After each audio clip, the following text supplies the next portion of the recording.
divide, let's take a look at two different ones. Let's have 3x to the power of 4, y to the power of 6, minus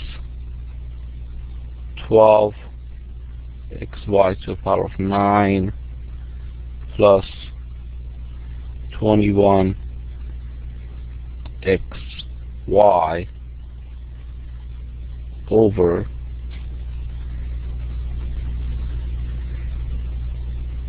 so we have 3xy.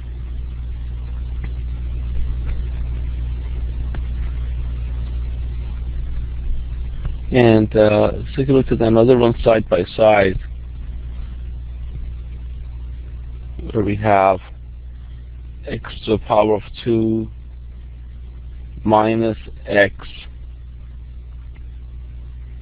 plus 13 over x minus 3.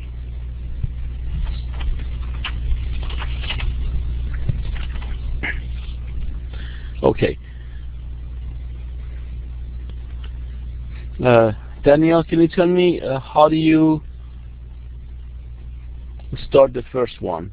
What's the difference between these two? How do you solve these two problems?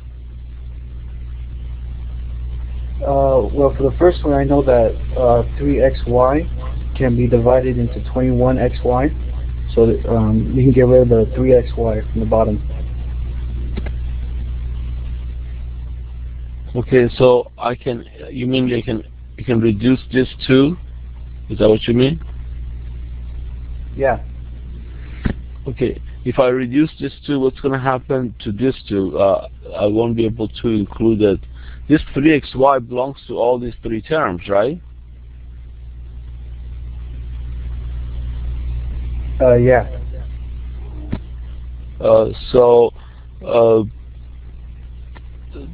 The correct approach to first one would be to separate them. So if you're dividing by one term like this, then you have to separate them. You see the difference between these two problems here. You're having two terms. You have this subtraction here. Here you only have 3xy, where we can separate this. So let's go ahead and separate this, see what happens. So if you dividing by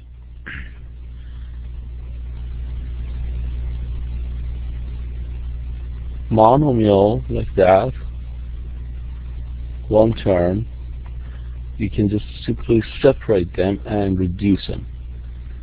So we cannot just reduce 3xy with the first term and not include it with the others. So this is what we have to do with this one. You have to separate these and then reduce them individually like that.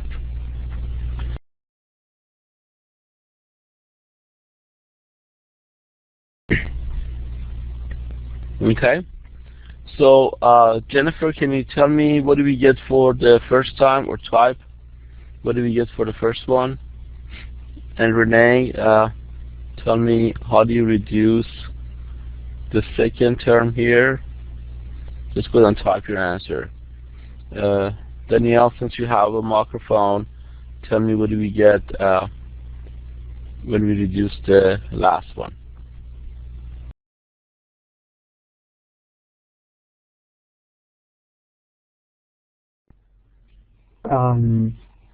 Well, 3 goes into 21 7 times. X and X are cancelled out, and Y are cancelled out.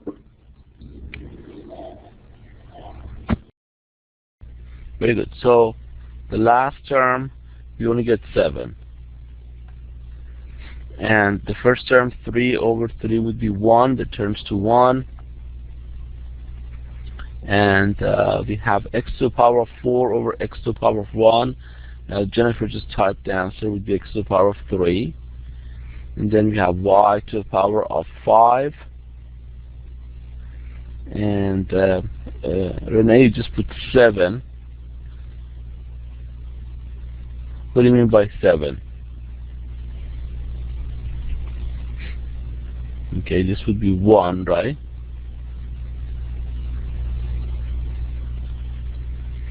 You mean for the second term it would be 7?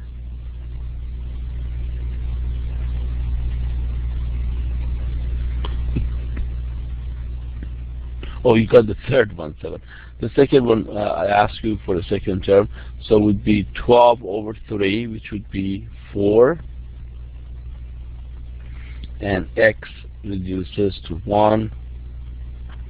And y would be y to the power of 8. So this is how you reduce this. That will become x to the power of 3, y to the power of 5, minus 4y to the power of 8 plus 7. This is how you divide when you divide by one term like this.